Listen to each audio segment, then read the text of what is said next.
Good morning, children. Now we will start lesson number 2 in physics, human eye and the colorful world. First lesson की theory मैंने complete करा दी थी और numericals बिंदु ma'am ने आपको करा दिए थे। अब हम लोग को सेकेंड लेसन देखना है, रे ऑप्टिक्स का, लाइट का। ये लास्ट लेसन है। फर्स्ट लेसन था रिफ्लेक्शन एंड रिफ्रैक्शन और सेकेंड है human I and the colourful world. ठीक है, तो इसमें मेरी जो फर्स्ट हेडिंग है वो ह्यूमन आई है। ह्यूमन आई। अब ह्यूमन आई में हमें इसका डायग्राम बनाना आना चाहिए। तो यहाँ पे मैंने बना के दिखा दिया है कि जो ह्यूमन आई होती है उसका जो ये ऑलमोस्ट स्फेरिकल शेप की होती है, ऑलमोस्ट स्फेरिकल होती है और इसका डायमीटर ऑलमोस्ट, पहली चीज ऑलमोस्ट स्फेरिकल। एग्जाम में इसकी कंस्ट्रक्शन नहीं आती, इसके डिफरेंट पार्ट्स के फंक्शंस आते हैं। ठीक है, तो ये आपको इनके फंक्शंस याद रखने हैं। अभी मैं एक एक पार्ट के फंक्शंस बता दूंगा और फिर जो मैं लिख रहा हूँ इसी नोट्स की मैं पिक भेज दूंगा, तो आप उसी को नोट्स कॉपी करेंगे। तो पहली चीज कि ह्यूमन आई का जो शेप होता है ऑलमोस्ट स्फेरिकल होता है और इसका डायमीटर 2.3 सेंटीमीटर अप्रोक्सीमेटली होता है। 2.3 सेंटीमीटर इसका डायमीटर होता है।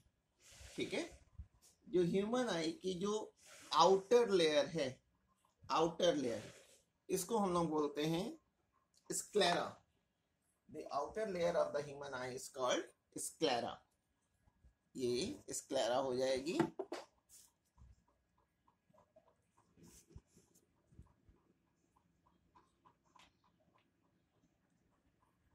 स्क्लेरा। तो आउटर लेयर को क्या बोलते हैं? स्क्लेरा बोलते हैं। और इसकी नीचे जो लेयर होती है वो कहलाती है कोरॉइड। Choroid, CHOROID, choroid. ठीक है, और कोरॉइड के नीचे एक और लेयर होती है जहां पर इमेज बनती है, इमेज बनती है। ठीक है, तो जो ये स्क्रीन का भी काम करती है, तो ये हमारी होती है रेटिना। रेटिना। जो आई का जो फ्रंट पार्ट होता है वो थोड़ा बल्गिंग होता है, थोड़ा उभरा हुआ होता है। इसको हम लोग बोलते हैं कॉर्निया। Cornea, cornea. ठीक है, अच्छा, जो कॉर्निया, ये जो हमारी आईज का कलर है, कुछ का आईज का कलर ब्लू होता है, कुछ का ब्लैक होता है, कुछ की ब्राउन कलर की आईज होती हैं।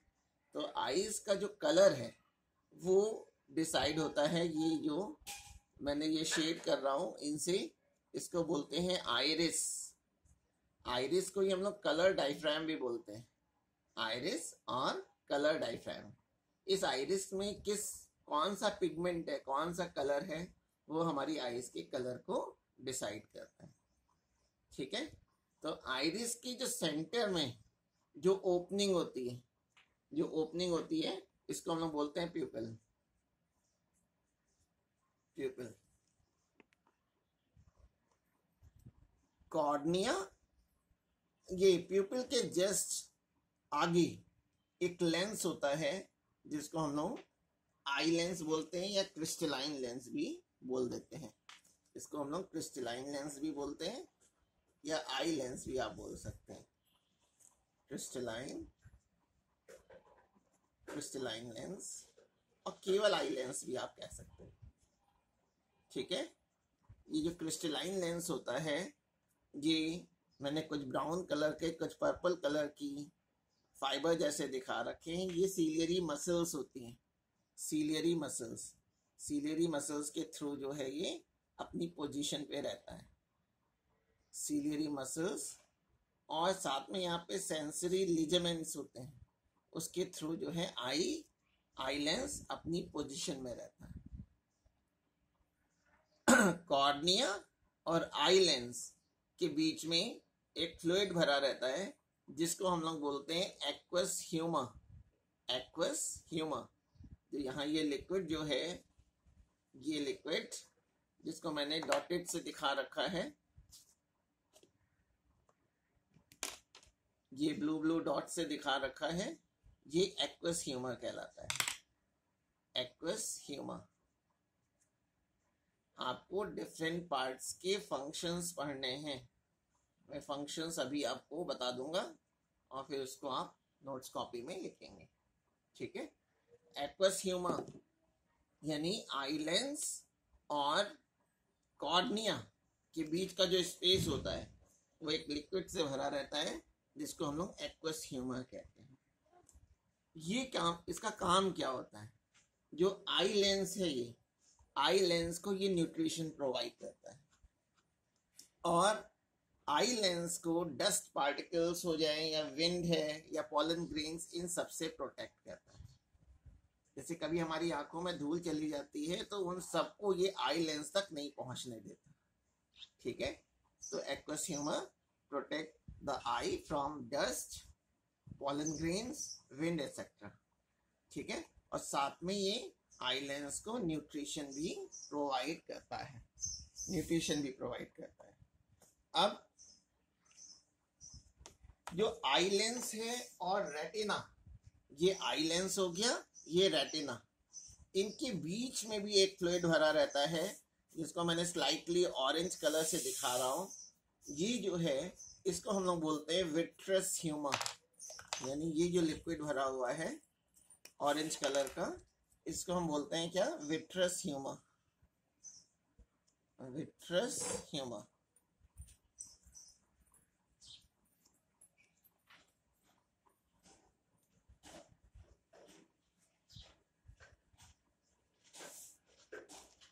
विट्रस ह्यूमर, इसे विट्रस की स्पेलिंग REOUS है, VITREOUS, ई और आर की पोजीशन चेंज कर लेंगे, ठीक है। तो मैंने अभी तक ये बताया है कि जो ह्यूमन आई होती है उसका शेप ऑलमोस्ट स्फेरिकल होता है और उसका डायमीटर 2.3 सेंटीमीटर होता है। इसमें डबल लेयर्ड वॉल होती है, जो आउटर लेयर होती है उसको स्क्लेरा बोलते हैं, उसके भीतर वाली लेयर को कोरॉइड बोलते हैं। जो आउटर लेयर होती है इसका फ्रंट पार्ट थोड़ा बल्गिंग होता है, बाहर की ओर उभरा हुआ होता है, इसको कॉर्निया बोला जाता है। और जो हमारी आईज का जो कलर है वो आइरिस से डिसाइड होता है, ठीक है, आइरिस से डिसाइड होता है और इसलिए आइरिस को हम लोग कलर डायफ्राम भी कहते हैं। आइरिस के बीच में जो स्मॉल ओपनिंग है इसको प्यूपिल बोलते हैं। इसी के थ्रू जो है लाइट रेज आई लेंस तक पहुंचती है।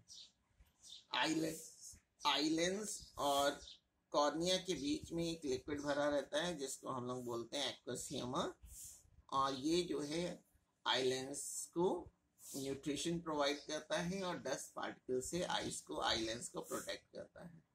ये आई लेंस जो होती है सेंसरी लिगामेंट्स और सिलियरी मसल से अपनी पोजीशन पे रहती है और आई लेंस और रेटिना के बीच का स्पेस में एक और फ्लूइड भरा होता है जिसको विट्रस ह्यूमर कहते हैं। विट्रस ह्यूमर, इसका काम होता है कि इमेज को रेटिना पर फोकस कराना, ठीक है, और आई लेंस को अपनी ही पोजीशन में बनाए रखने का काम करता है। अब इसके डिफरेंट पार्ट्स के हमें फंक्शंस देखने हैं, डिफरेंट पार्ट्स के फंक्शंस देखने हैं। तो जरा देखिएगा, सबसे पहले कॉर्निया।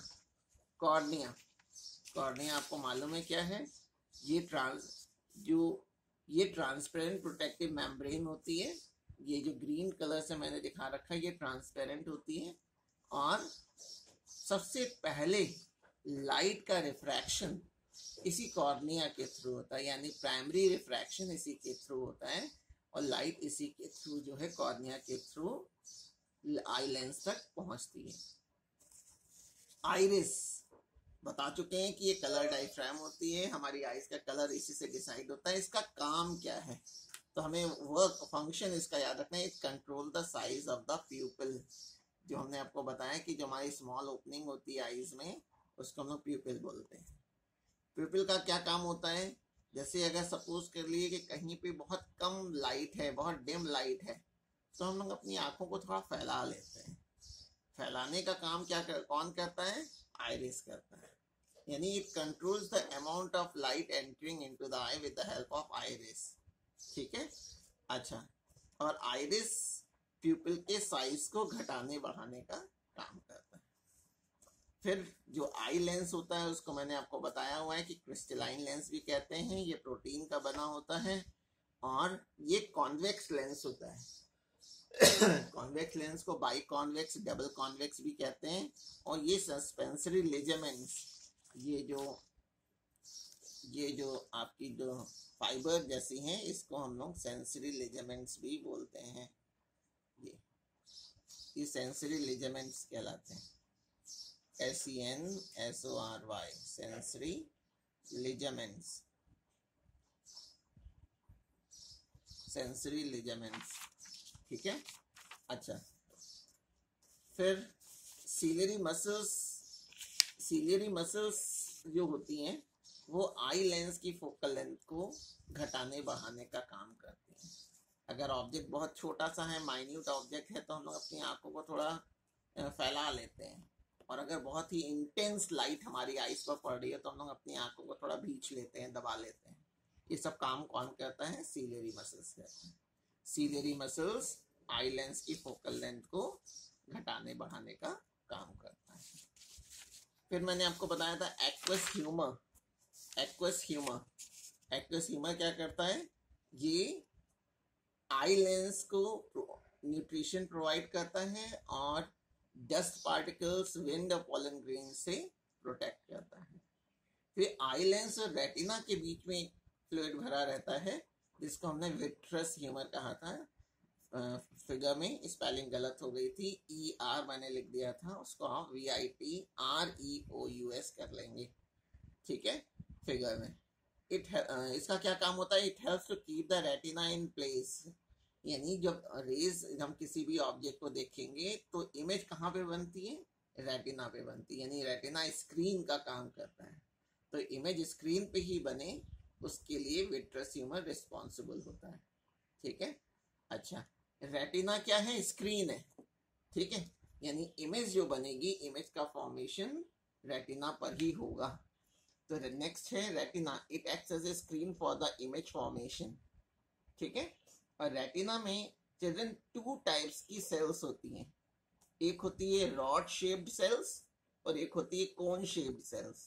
देखिए, हम लोग ब्राइट लाइट, डिम लाइट को पहचानते हैं, और पहचानने का काम कौन करती है, रेटिना में जो पहली टाइप की सेल्स होती हैं जिनको रॉड शेप्ड सेल्स कहते हैं, वो इंटेंसिटी ऑफ लाइट को रिस्पॉन्ड करती है।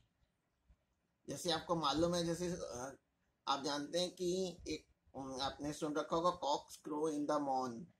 हाँ, यानी मुर्गा जो है ब्रह्म मुहूर्त में बहुत सुबह सुबह उठ के बांग देने लग जाता है। उसका रीजन ये होता है कि जो मुर्गा है यानी कॉक है, उसकी रॉड शेप्ड सेल्स जो होती हैं वो हाईली सेंसिटिव होती हैं और बहुत ही डेवलप होती है। इसलिए जो पहली जो सूर्य की किरणें होती हैं, हल्की सी पड़ी नहीं कि वो तुरंत उठ जाता है और बांग देने लगता है।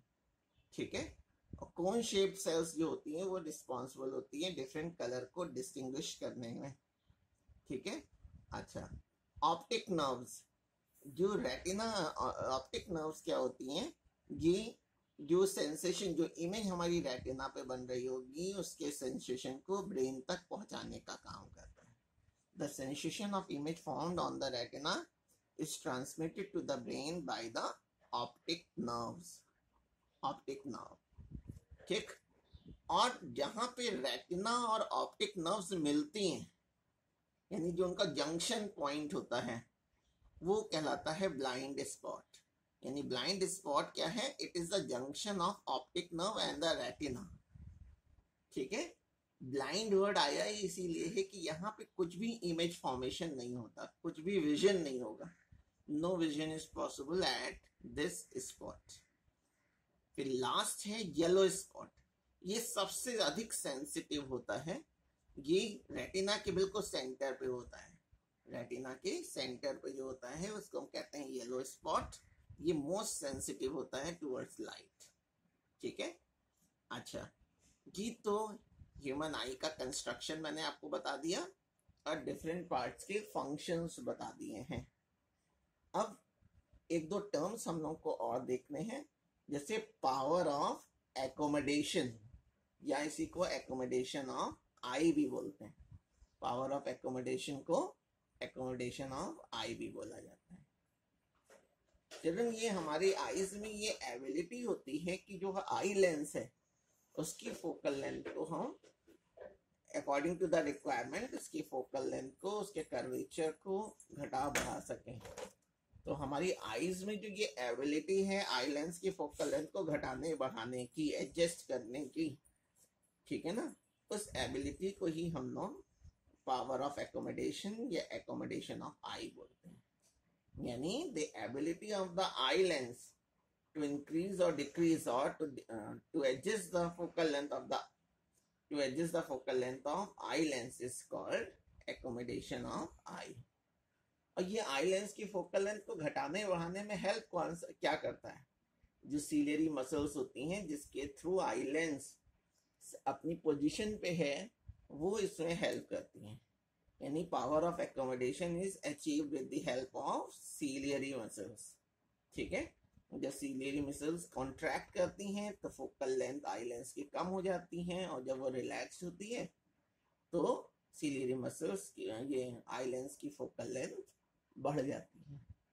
ठीक है, तो इसमें अभी तक आपने कंस्ट्रक्शन देख लिया, फंक्शंस देख लिए डिफरेंट पार्ट्स के, और पावर ऑफ एकोमोडेशन देख लिया। पावर ऑफ एकोमोडेशन देख लिया है। पावर ऑफ एकोमोडेशन हमारी आईज की उस एबिलिटी को कहते हैं जिससे हम आई लेंस की फोकल लेंथ को घटा बढ़ा सकते हैं। एक डेफिनेशन और हमें देखनी है, वो डेफिनेशन है least distance of distinct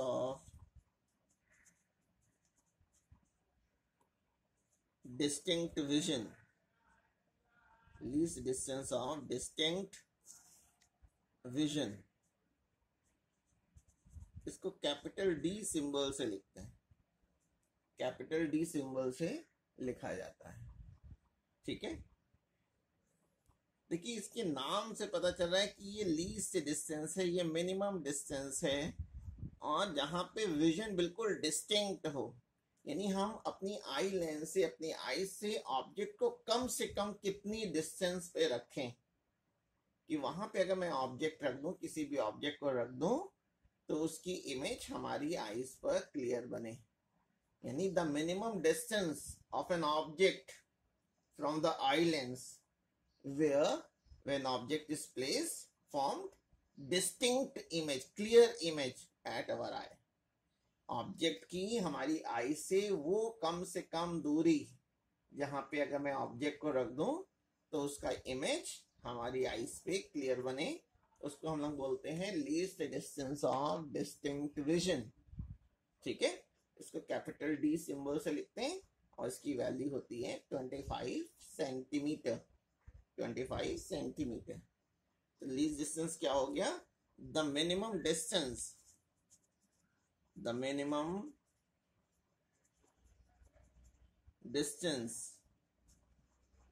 of an object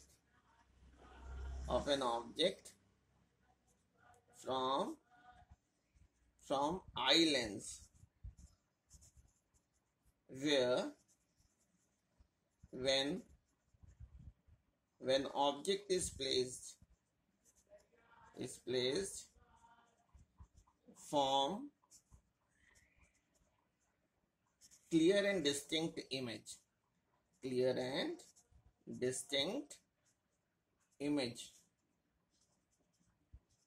is called least distance of distinct vision, capital D. ये कैपिटल डी की जो वैल्यू होती है एक एडल्ट ह्यूमन बीइंग के लिए वो 25 सेंटीमीटर होती है। और इस लीस्ट डिस्टेंस को नियर पॉइंट भी बोलते हैं। नियर पॉइंट अगर आपसे पूछें कि नियर पॉइंट ह्यूमन आई का कहाँ पे होता है, तो आप बता देंगे कि 25 सेंटीमीटर पे होता है। यहाँ तक हमारा फर्स्ट लेक्चर है। इस नोट्स को हम भेज देंगे आपको और इसको आपको कॉपी में करना होगा। That's all.